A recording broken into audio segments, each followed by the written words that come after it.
Iniciamos con la primera sección, conceptos generales, donde veremos la importancia de los datos, bases de datos, set de datos, ordenar datos y sus propósitos. Bueno, un poco antes de iniciar, vamos a hablar un poco sobre la importancia de los datos y un poco de teoría. Hoy en día, con la tecnología y todo lo que vivimos, se habla de una industria 4.0, o la llaman la cuarta revolución industrial, que está basada prácticamente en datos y relacionada, bueno, con lo que hemos escuchado muchas veces, discúlpenme, muchas veces con la robotización, automatización, el Internet de las cosas, inteligencia artificial, machine learning, big data, y todo nace en relación a datos, ¿no? Entonces, hoy en día en el mundo hay un incremento exponencial del almacenamiento de los datos diarios, ¿no? Dense cuenta, cada empresa, cada corporación día a día va generando datos, nuevos datos y los va almacenando. Nosotros mismos aquí al trabajar con planillas, abrir un nuevo libro de Excel y estamos generando nuevos datos, ¿no? Y toda esa información se va almacenando día a día y ya es responsabilidad de cada uno, de cada empresa, de cada individuo el poder aprovechar de esta información y darle el uso necesario para poder justamente eh, analizarla y aprovechar, como digo, esta información, ¿no?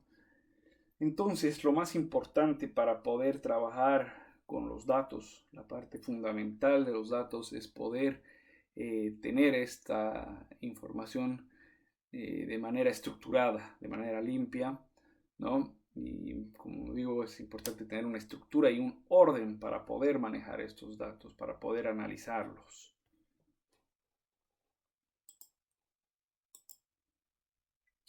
Si bien nosotros constantemente escuchamos y hablamos de bases de datos, es muy importante entender la diferencia y el concepto de bases de datos y un set de datos, ¿no?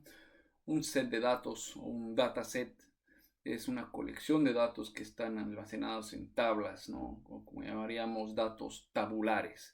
Nosotros al abrir un nuevo libro de Excel hablamos justamente de datos tabulares que están almacenados en tablas, ¿no? Esta composición está hecha de variables, que son las columnas, y observaciones, que son cada una de las filas, y esto prácticamente es un conjunto de datos.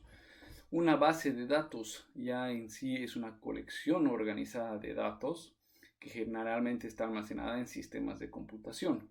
Es decir, que una base de datos en sí está compuesta por diferentes sets de datos, ¿no?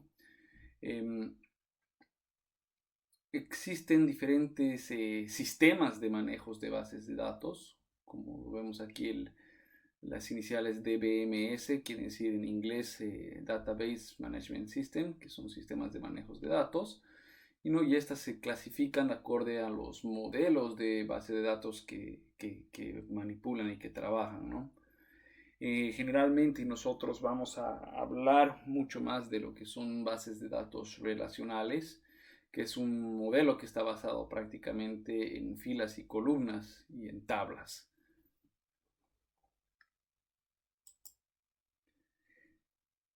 Entonces, ¿cuáles son los propósitos de ordenar datos, no?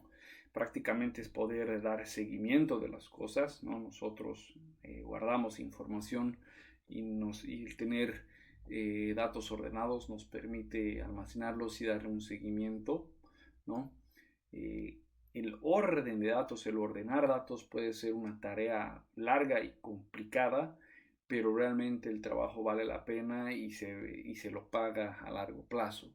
Simplemente pensemos, haremos el ejemplo de una empresa que va guardando datos durante mucho tiempo, ¿no? Semanas, meses, años, y, y en algún momento no se da cuenta, pero tiene mucha información que no ha sido analizada. Y para poder analizarla primero tiene que ordenarla, y si es que esta no estaba ordenada, de manera adecuada, el tiempo para ordenar puede tomar mucho, ¿no? Y bueno,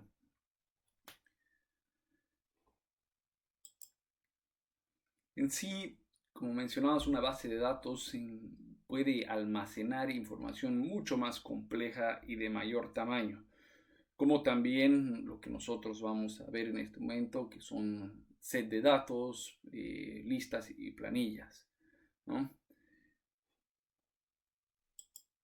Pero de todas formas, sí, el objetivo es prácticamente tener una costumbre, generar una costumbre de trabajar con datos ordenados en una estructura que sea la adecuada para realizar un análisis, y esto naturalmente se va a ver reflejado en gastar menos tiempo en la manipulación y el orden de datos e invertir más tiempo en el análisis real, ¿no? Hay artículos que mencionan que el 80% de un análisis de datos eh, se lo gasta prácticamente en ordenarlos y el resto del 20% se los gasta en analizarlos, ¿no? Entonces esto cambia cuando nosotros trabajamos y armamos los datos ya con una visión de orden para después poder tenerlos a la mano y poder analizarlos de manera directa.